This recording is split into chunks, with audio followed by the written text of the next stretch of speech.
isang babae o isang lalaki dito sa bansang Pilipinas. Pagka po nakapagpakasal na ang isang lalaki o babae dito sa bansang Pilipinas, hindi na siya po pwedeng magpakasal pa ng pangalawa o higit pang beses kanino man. Yan, kailangan muna kasi niya na ipapaliwala ang kanyang kasal sa una niyang asawa at mapapaliwala lamang ang kasal sa unang asawa kung magsasampa siya ayang may asawang yan ng kaso sa hukuman. Ang tawag sa Ingles ay Petition for Declaration of Nullity of Marriage o di kaya Petition for Annulment of Marriage. Okay? Pero kung wala pa siyang asawa, bagamat meron na siyang kinalivin nung nakakaraang panahon, po pwede pa rin siyang mag-asawa sa kasalukuyan. Maraming salamat. 15 minuto makalipas mo ang ikasampu ng umaga. Si Patas, Attorney Patas Mauricio po ang inyong nakakasama, tumutugon dito po sa inyong mga problemang legal. Ito lamang sa ating palatuntunan, kakampi mo Patas sa DYKA 801 kHz, live and direct mula po sa Catholic Media Network ng San Jose Antique. Ano bang mga karagdagang katanungan? Galing naman po ito ng 0920-386-5740. Ang sabi niya, Gunayam, Patas, maaari bang kasuhan ng isang babae na nagkagusto sa lalaki na may pamilya na, ngunit hiwalay naman, di po sila kasal at ngayon nakatakda ng magpakasal ang babae dun sa lalaki na hiwalay sa asawa? Wala po.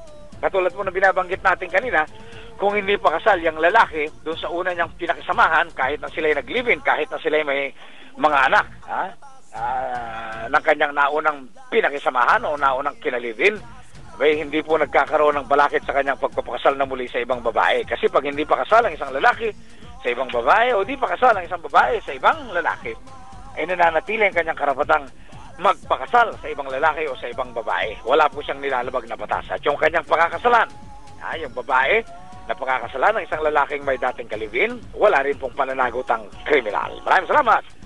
16 minutos makalipas mo ay ikasampu ng umaga.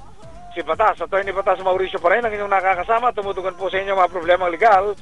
Dito po sa ating palatuntunan, kakampi mo Patas sa DYKA 801 kHz, live and direct mula po sa Catholic Media Network ng San Jose Antique. Palatuntunan ito at ang pagbibigay po natin ng kaliwanagan sa inyong mga problemang legal at mga katanungan sa batas ay nagaganap Lunes hanggang Biyernes alas 10 ng umaga hanggang alas 10:30 ng umaga. Dito lamang eksklusibo sa DYKA. Kasama po niyo si Patas, Attorney Patas Mauricio, nagbibigay katugunan sa inyong mga problemang legal at mga katanungan sa batas. Ulitin po natin, maaari po kayong mag-text ng inyong mga problemang legal si Attorney Patas Mauricio sa ating cellphone number. Ang cellphone number po ni Attorney Patas Mauricio, pwede ninyong padalahan. Ngayon din po ng inyong mga katanungan sa batas at problemang legal ay 0922-833-4396. Ulitin natin, 0922-833-4396. Saan mang lugar kayo ng Pilipinas nando doon at saan mang lugar kayo ng buong mundo nando doon,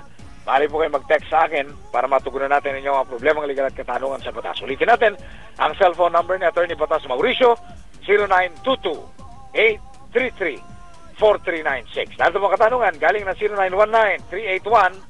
0919-381-9678. Sabi niya, good day, Attorney Patas, mayroon po akong problema tungkol sa minana kong lupa mula sa aking lola. Kasi po, Attorney, inaagaw ng aking mga pamangkin. Ano po ang aking gagawin? Kasi po, tinaniman ng aking mga pamangkin. Ano po kaya, Attorney? Bababawi ko pa po ba sa kanila?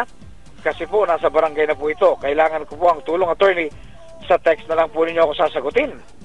Isa po akong hanunuo. Ano yung hanunuo? Ano ibig sabihin ng hanunuo? Let. Hindi ko po naintindihan yung hanunuo. I-text nyo nga sa akin ulit kung ano ibig sabihin ng hanunuo. Anyway, kung minana po ninyo yung lupa ninyo, diyan sa inyong lola, ang magiging tanong ni Attorney Patas Mauricio,